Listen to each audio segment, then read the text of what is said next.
The sun sat heavy over the dry creek, heat shimmering off the earth. A shack crouched on the town's edge, its windows rattling with the wind, tools forgotten on the porch. Inside, the smell of sweat and whiskey hung like a memory no one could push away. Vincent Vaughn dismounted, dust falling from his boots. He didn't need spurs to announce his arrival. The man inside already knew why he'd come. James Hartley opened the door before a second knock could land. "What do you want?" Hartley snarled. His face was a map of hard years and harder habits. Vincent spoke quietly. "It's been 6 months.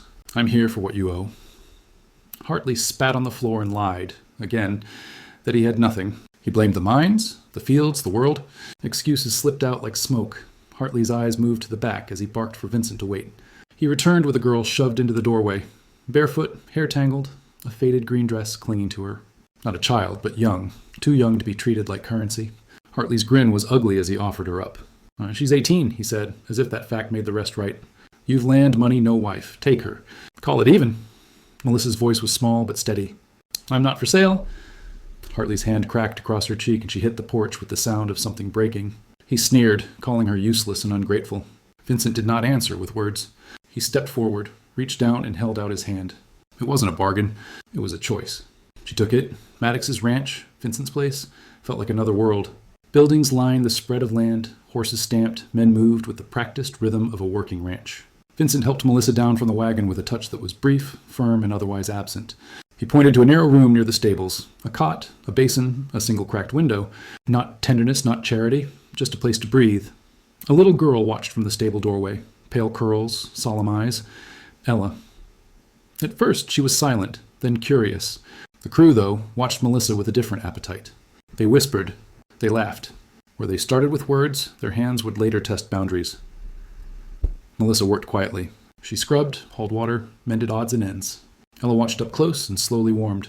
The coarse men kept their distance only until the day Boyd got too close at the well. He blocked her way, his breath sour, his hands too familiar. When a bucket clattered, Melissa bent to pick it up, and Boyd planted his boot on her skirt as if to pin her down for sport. Vincent appeared as if from nowhere.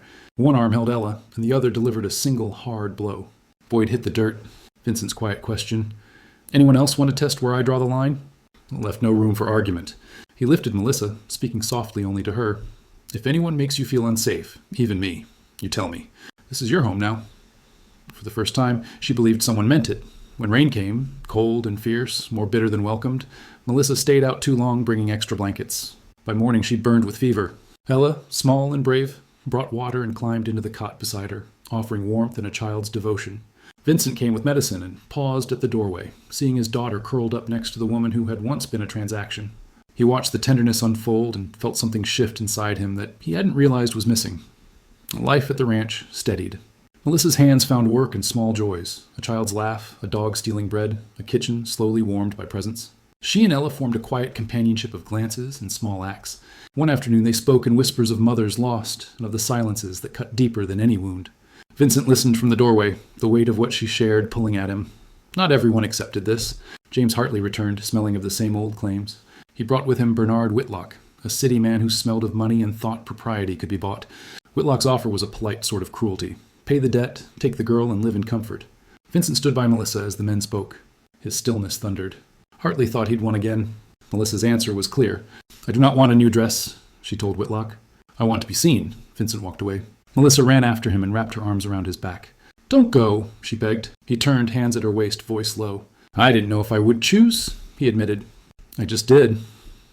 It was not a grand declaration, but a simple truth. He had chosen her. Market day in Dust Hollow swelled with curiosity when Vincent asked to speak. He stepped onto the old hall's porch and told a story that laid bare Hartley's debt and the way Melissa had come into his life, not as property, but as a person who had brought the house back to life. He erased the debt and declared that Hartley would lose nothing if he disappeared. Most importantly, Melissa owed him nothing. He offered her family, not ownership. The crowd hushed, opinions stirring like a breeze finding kindling. When Whitlock arrived again, polished and persistent, Melissa surprised everyone by refusing the promised comforts. She turned inward, steady and clear. "I have been spoken for my whole life," she said. "But today, I choose." She stepped forward and told the town exactly who she had been and who she wanted to be.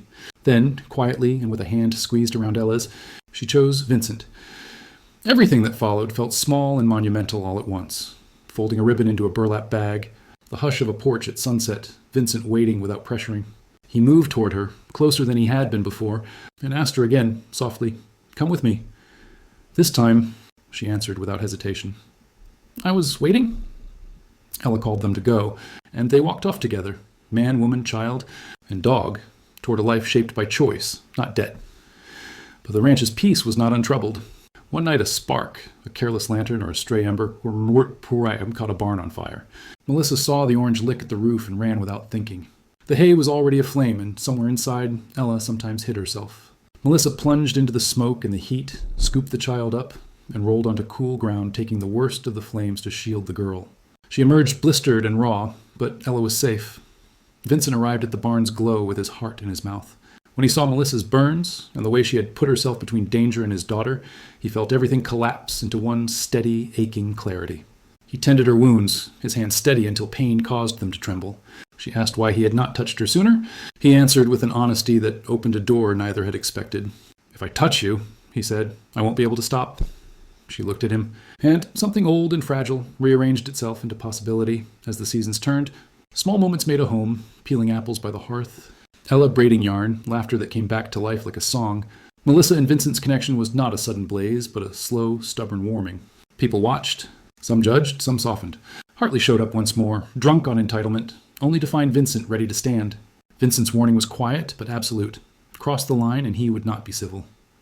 In the end, Melissa stood where she had finally chosen to stand, not as someone traded, not as a possession, but as a woman who had chosen a family. She and Vincent did not need a public pronouncement of triumph. Their life together mattered because it was chosen, nurtured, and guarded. The town's whispers faded where respect took root. Ella's small voice, once so cautious, called Melissa Mama, with the simple certainty of a child who had finally found her anchor.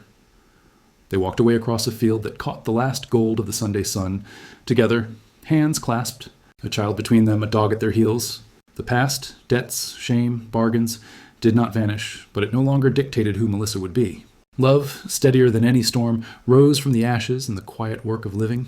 They left Dust Hollow for what came next, not because it was easy, but because they had chosen one another.